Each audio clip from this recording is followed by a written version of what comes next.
بسم اللہ الرحمن الرحیم۔ السلام علیکم۔ دفعہ نمبر 410 تعزیرات پاکستان۔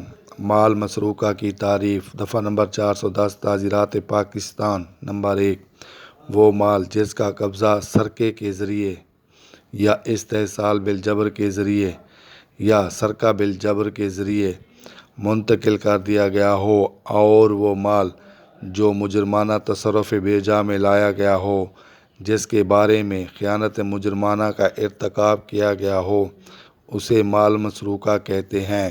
نمبر 2، خواہ انتقال مال یا تصرف بیجا یا خیانت مجرمانہ پاکستان کے اندر یا باہر وقوع میں آئی ہو، مال مسروقہ کے معنی چوری کیا ہوا یا چوری کا مال، استحصال کے معنی حصول یا حاصل کرنا، تصرف بیجا کے معنی غبن یا ناجائز قبضہ کرنا، وقوع کے معنی واقع ہونا، خیانت مجرمانہ کے معنی مال کو غبن کرنا، ارتکاب کے معنی عمل میں لانا۔